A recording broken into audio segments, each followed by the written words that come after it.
Sydney में दूसरे दिन दिखा गेंदबाजों का जलवा, एक दिन में गिर गए 15 विकेट। कप्तान बुमराह और सिराज ने किया कमाल, भारत के खिलाफ कंगारू बल्लेबाज हो गए बेकार। विराट के आउट होने पर फिर मचा बवाल, ऋषभ पंत ने दिखाया टेस्ट में T20 वाला खेल।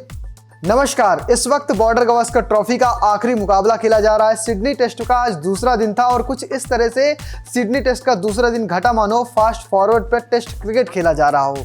अगर आप शनिवार की छुट्टी पर हैं, थोड़ा लेट हो गए हैं सोकर उठने में, तो सोच रहे होंगे कि क्या से क्या हो गया, क्योंकि ऑस्ट्रेलियाई टीम पूरी तरह से ऑल आउट हो गई। टीम इंडिया इस वक्त 145 रनों की बढ़त पर है और इसके साथ साथ टीम इंडिया ने अपने 6 विकेट भी गंवा दिए।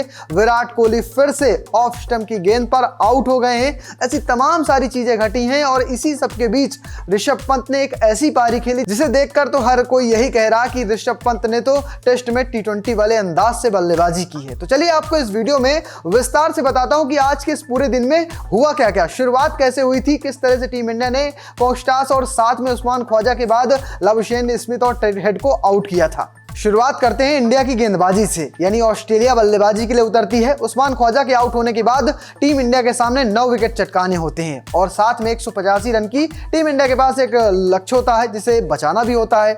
शुरुआत में कॉन्स्टस और लबुशेन होते हैं सामने और यहां पर टीम इंडिया ने पहले ही मन बना लिया था कि हम भाई ओपनिंग में यानी शुरुआत से ही स्लेजिंग यानी जवाब देंगे ऑस्ट्रेलियाई बल्लेबाजों को, चाहे बुमराह हो, चाहे यशस्वी जायसवाल हो या फिर विराट कोहली। खुले तौर पर अपनी अपनी बातें कह रहे थे और सारी बातें स्टंप माइक पर पूरी तरह से कैद हो रही थी। मतलब सुनकर तो भारतीय कमेंटेटर तो लोटपोट हो जा रहे थे। बुमराह ने तो ये तक कह दिया कि जिस तरह से कॉन्स्टास बल्लेबाजी कर रहे हैं, ऐसा लग रहा है मानो ये कोई 10वें नंबर का बल्लेबाज हो जिसे सिर्फ और सिर्फ हिट लगाना आता हो, जिसे डिफेंस करना आता ही ना हो। मतलब इतना सुनते ही कॉन्स्टास थोड़ा सा खींचे और इसी सब के बीच जायसवाल बोल रहे हैं, कॉन्स्टास क्या तुम मार नहीं पा रहे हो। मतलब इन तमाम सारी चीजें ऐसी घट रही थी मानो ऐसा लग रहा था टीम इंडिया अपने घर पर खेल रही हो। जिस तरह से स्लेजिंग कर दी है ऑस्ट्रेलिया, कुछ उसी अंदाज में टीम इंडिया आज रिप्लाई कर रही थी और इसका खामियाजा ये हुआ कि शुरुआत में लबुशेन आउट हुए, उसके कुछ देर बाद कॉन्स्टस खुद चलता हुए, कॉन्स्टस के जाने के बाद स्मिथ के बाद आए हेड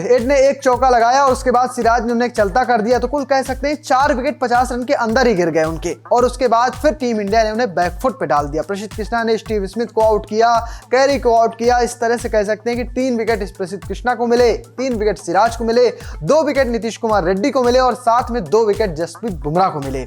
और इन्हीं सबके बीच एक बुरी खबर आई कि टीम इंडिया के कप्तान चोटिल हो गए हैं और स्टैंड बाय में विराट कोहली को कप्तान बना दिया गया और टीम इंडिया के कप्तान स्कैनिंग के लिए हॉस्पिटल गए हैं। लेकिन आपको बता दें कि अभी वो वापस आ चुके हैं। क्या उनकी इंजरी की अपडेट है वो आखिर में आपको बता दूंगा। ऑस्ट्रेलिया के ऑल आउट होने के बाद टीम इंडिया के पास 4 रनों की बढ़त थी। शुरुआत होती है यशस्वी जायसवाल से और यहां पर यशस्वी जायसवाल ने स्टार को एक ही ओवर में यानी कहें पहले ही ओवर में 4 चौके लगा दिए और 4 चौके लगाने के साथ ही उन्होंने बता दिया कि उनका इंटेंट बिल्कुल साफ है, यहां पर आएंगे और जमकर कुटाई करेंगे।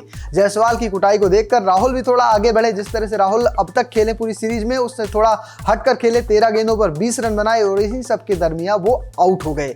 जायसवाल थोड़ी देर टिके रहे, थोड़ा और दमखम दिखाया और जायसवाल भी 22 रन बनाकर चलता हो गए। गिल एक बार फिर से गैर जिम्मेदाराना शॉट खेलते हुए आउट हुए। गिल कुछ उसी तरह से आउट हुए जिस तरह से वो पिछली पारी में आउट हुए थे, यानी सेट होने के बाद गिल आउट हुए। गिल ने बनाए सिर्फ 13 रन, वहीं विराट कोहली 6 रन बनाकर फिर से ऑफ स्टंप की गेंद पर आउट हो गए और इसी के साथ भारतीय फैंस का दिल पूरी तरह से चकनाचूर हो गया। टीम इंडिया बैकफुट पे आ गई, 4 विकेट टीम इंडिया के जल्दी में गिर गए। फिर क्या था, फिर आए थे ऋषभ पंत। सबको लगा ऋषभ पंत फिर से पिछले मैच की तरह या पिछली पारी की तरह थोड़ा रुकेंगे, थोड़ा थमेंगे, लेकिन ऋषभ पंत ने कहा इस बार मैं रुकूंगा नहीं, ना ही झुकूंगा। आकर ताबड़तोड़ अंदाज में बल्लेबाजी शुरू की।